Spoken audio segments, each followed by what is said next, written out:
Oke, kali ini kita bakal kupas tuntas salah satu konsep yang paling krusial tapi juga sering banget salah dimengerti di dunia bisnis global. Namanya transfer pricing. Tenang, kita bakal bikin ini jadi gampang dimengerti. Pertanyaannya aneh ya.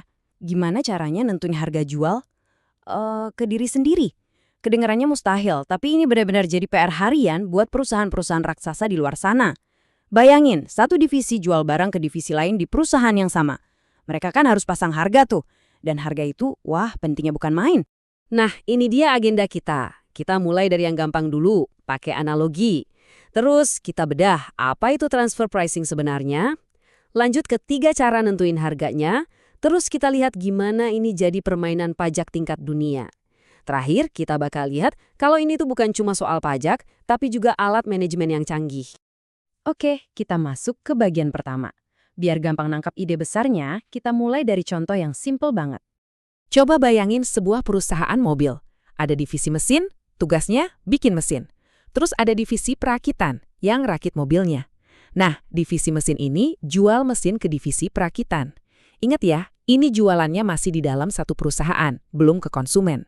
Harga yang mereka sepakati buat mesin itu, itulah yang namanya harga transfer. Buat divisi mesin, itu jadi pendapatan. Buat divisi perakitan, itu jadi biaya. Oke, sekarang kita udah dapat gambaran kasarnya kan? Yuk kita bedah definisi resminya. Apa sih sebenarnya transfer pricing itu? Nah, ini dia definisi textbooknya. Jadi, setiap kali ada barang atau jasa yang pindah dari satu divisi ke divisi lain dalam satu perusahaan, harga yang dipasang itu namanya harga transfer. Ini tuh semacam mekanisme akuntansi internal yang bikin tiap divisi seolah-olah jadi bisnis kecil yang terpisah.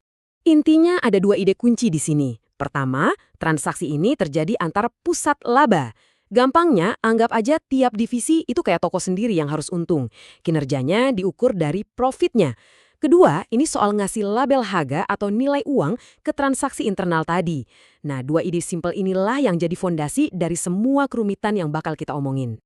Terus, gimana dong cara perusahaan nentuin angkanya? Ternyata ada 3 cara utama. Yuk kita bedah satu-satu. Nah, ini dia 3 metodenya. Bisa pakai harga pasar, bisa berdasarkan biaya produksinya, atau ya udah suruh manajernya nego aja. Masing-masing cara ini ada plus minusnya loh. Mari kita lihat lebih dalam. Oke, kita bandingin 2 metode yang paling umum. Yang pertama, berbasis pasar. Ini dianggap paling fair. Gini, kalau divisi mesin bisa jual mesinnya ke perusahaan lain seharga 10 juta, ya udah harga transfernya segitu. Simple kan? Tapi, gimana kalau komponennya itu super spesialis dan nggak ada pasarannya? Nah, disinilah metode kedua masuk, berbasis biaya. Tinggal hitung aja ongkos produksinya. Tapi ada masalahnya. Kalau divisi mesin kerjanya boros, divisi perakitan yang nanggung biayanya. Jadi nggak ada dorongan buat efisien. Kalau 2 cara tadi buntu, ada jalan ketiga. Negosiasi. Biarin aja manajer antar divisi yang ngobrol buat nentuin harga. Ini bagus buat otonomi mereka, karena mereka yang paling tahu seluk-beluknya. Tapi ya gitu, bisa makan waktu lama dan kadang malah jadi drama internal. Oke, sekarang kita masuk ke bagian yang paling seru. Disinilah konsep akuntansi yang kelihatannya internal dan receh, tiba-tiba jadi isu global bernilai miliaran dolar. Ini dia alasan kenapa transfer pricing sering banget masuk berita. Lihat angka ini, lebih dari 80%. Itu bukan angka sembarangan. Sebanyak itulah perusahaan multinasional yang anggap transfer pricing itu isu pajak internasional yang super penting. Jadi ini bukan lagi soal catatan akuntansi doang, tapi udah jadi strategi finansial utama. Kenapa? Jawabannya simpel, tiap negara punya tarif pajak yang beda-beda. Gini cara mainnya.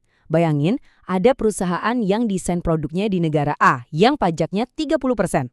Tapi pabriknya ada di negara B yang pajaknya cuma 10%. Nah, perusahaan ini bisa jual lisensi desainnya dari negara A ke negara B dengan harga transfer yang super rendah.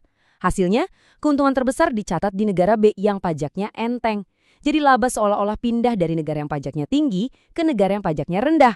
Secara teknis ini legal, tapi ya kontroversial banget.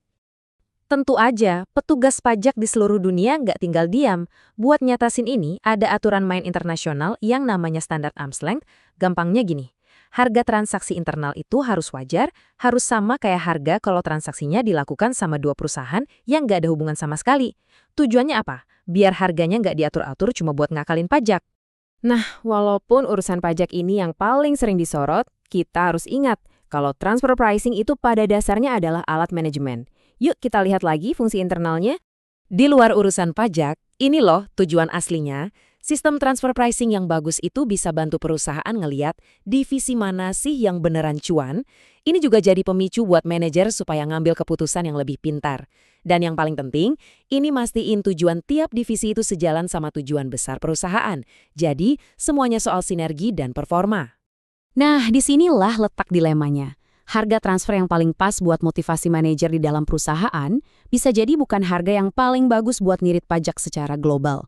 Mencari keseimbangan antara dua kepentingan yang seringkali tabrakan, inilah yang bikin transfer pricing jadi salah satu tantangan paling rumit di dunia manajemen modern. Jadi kita tutup dengan satu pertanyaan buat direnungkan. Transfer pricing itu kan alat penting buat ngelola perusahaan raksasa. Tapi alat yang sama bisa dipakai buat ngegeser keuntungan ke seluruh dunia. Nah, ini kan jadi menimbulkan pertanyaan besar. Di mana sih batas antara strategi bisnis yang cerdas dan tanggung jawab etis? Sesuatu untuk kita pikirkan bersama. Terima kasih sudah menyimak.